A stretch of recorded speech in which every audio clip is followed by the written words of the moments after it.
Thank you. That was yesterday, wasn't it? Hey, just like last time, here comes the noise here in a few seconds. Hey, just want to say thanks for coming out. It's great to be back. Couldn't really see the orbiter, but I'm sure it's out there. 4 days from now, actually pretty much exactly 4 days from now, we should all be strapped in and ready to go. Hopefully the weather will be good. Mike Leinbach just told us that the vehicle's in great condition. We really appreciate all the hard work by the team that's worked over the last couple weeks to get Shuttle Endeavour ready. We're going to pause here for a second and at least get him turned around so the noise is pointing in the other direction. We're all going to say a few words here. I'm just going to turn it over to our pilot, Greg Johnson. How are you all doing today? I can't think of a more perfect way to spend my birthday than to come here and fly over here with my crew and get ready to fly Endeavour next week. You know, we get a lot of attention as the crew, these guys standing next to me. But, you know, the real heroes, okay, I'm going to hold it for just a moment.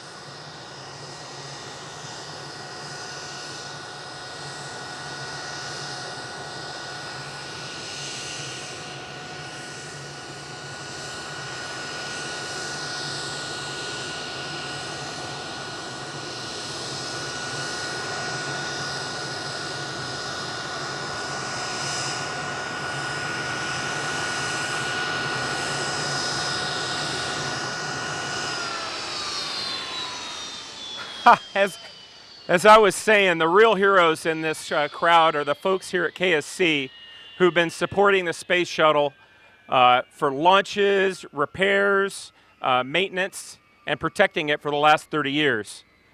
Hats off to Dana Hutcherson and her team for preparing Endeavour for this flow.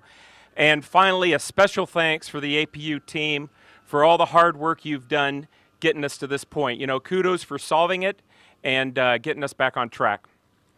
So next, I'd like to turn the microphone over to Colonel Mike Fink. He'll be MS-1, going up and down on the flight deck, robotics, 3 EVAs, and, you know, added to our 2 weeks on orbit, he'll add his other 365-plus days to become the new record holder for an American astronaut in space. Here's Mike.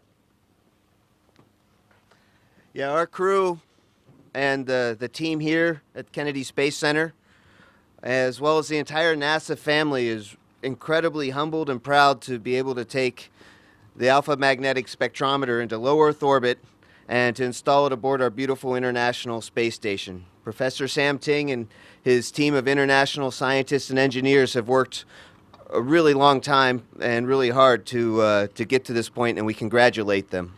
And we all have great anticipation for the amazing insight to the world, the universe around us that the AMS is going to provide. And we feel that the AMS, along with the International Space Station, are great symbols of what we human beings across planet Earth can do when we work together constructively. And our crew is very proud to be part of this great endeavor. This is next is Colonel Roberto Vittori from the Italian Air Force. He's an incredible test pilot, as well as twice flown on the Soyuz. Ricky Bobby. I have been asked to address a few words in my native language, that is Italian, and I'm doing that with pleasure. Sono qui come astronauta dell'Agenzia Spaziale Europea, colonnello dell'Aeronautica Militare per una importante missione di ASI, l'Agenzia Spaziale Italiana. A bordo di Endeavour c'è AMS e l'Italia ha un contributo importante in AMS. Andiamo verso la Stazione Spaziale Internazionale, dove l'Italia è presente e protagonista come Italia e come Agenzia Spaziale Europea. È un onore per me aver preparato questa missione con gli altri membri dell'equipaggio e guardo con anticipazione al momento in cui raggiungerò la stazione dove il mio amico e collega Paolo Nespoli è lì ad aspettare per la prima lunga durata di un italiano. It is now my pleasure to leave the microphone to Drew Feustel. Thank you, Roberto, and thanks to all of you for coming out today. As EV1 for the mission, I am confident to report that my team, including Mike Fink and Greg Shamatoff, are ready for the 4 challenging EVAs that we have planned for the mission. We've logged over 200 hours in the Neutral Buoyancy Lab at the Johnson Space Center, planning for the 26 hours of tasks on orbit. We'd like to thank the folks at the Johnson Space Center, particularly those at the Neutral Buoyancy Laboratory, for supporting our training during that time. We'd also like to thank the engineers and technicians at JSC and those at the Kennedy Space Center here for getting our EVA hardware ready for the mission. And it's an honor to be here, and we look forward to for carrying out these tasks on orbit.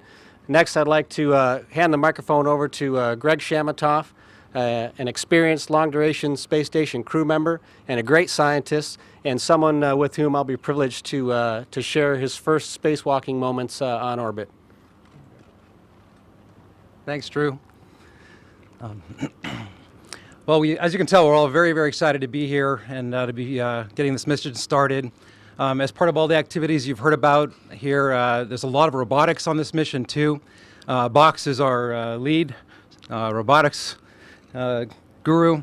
All of us have some hand in robotics throughout the mission. Of course, installing the AMS, the ELC, and inspecting the tiles on the shuttle and supporting the EVAs. A lot of robotics. We have a great team on the ground supporting us. We really appreciate all they've done to prepare the mission. Just a word about ELC. We have a lot of cargo transfer, important supplies, critical spares to deliver to the station. On ELC, there's some spare antennas, ammonia for cooling for the station, and extra oxygen. We have a lot of internal critical stuff and that we're transferring, and all this is, for the longevity of the station after the shuttle program finishes. And I'd like to mention also other science. It's a short mission. We do have other science on the mission. AMS, of course, is our star attraction. We are bringing up a new MISSI experiment, materials being exposed to vacuum and radiation in space. We're installing that. There's a relative navigation experiment we're going to be running that'll improve navigation for future spacecraft. Then we have a host of other biological, chemical, and other experiments, a lot of Italian experiments that Roberto will be doing on this flight. There's a lot of folks, of course, at KSC and at Houston supporting, but especially for this mission, there's folks all around the world supporting this mission. So we're really appreciative of our colleagues, and we're also very proud to be part of this team. So before I hand the mic back to Mark here, I'd just like to say on behalf of all of us, we all know Mark's been through a lot the past few months. He's done an incredible job keeping track of all the details of this mission. I flew with him on STS-124. He's truly an amazing commander, and all of us feel that we're really, really lucky to have him guide us through this complex mission. Mark? Thanks, Greg. Appreciate that. Well, thanks for coming, folks. We are really excited to be here, excited to launch, hopefully on Monday if the weather holds. Our families will be down later in the week. Normally we would have them come down typically on the same day we come down, but all of our kids, we have all of them are in school, and they missed a lot of school last week, and we couldn't let that happen again. So they'll be down over the weekend, even though I'm sure they'd rather be here in Florida now. But it's good for us to be down here. Box and I have a couple STAs this week. We'll all go out to the orbiter, check some cables, check some other stuff at the pad, and then get ready and continue our sleep shift. Today we woke up, what time, 1 a.m.? 1. Yeah, we'll be waking up midnight tonight to get ready for a launch that starts liftoff at 8:56 in the morning on Monday. But once again, thank you very much for being here. We'll line up for some pictures real quick.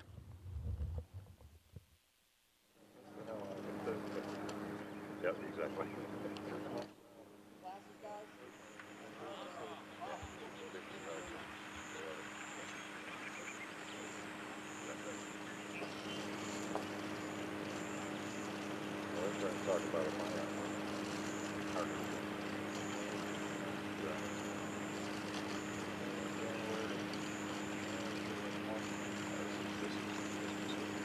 Oh, I'll ask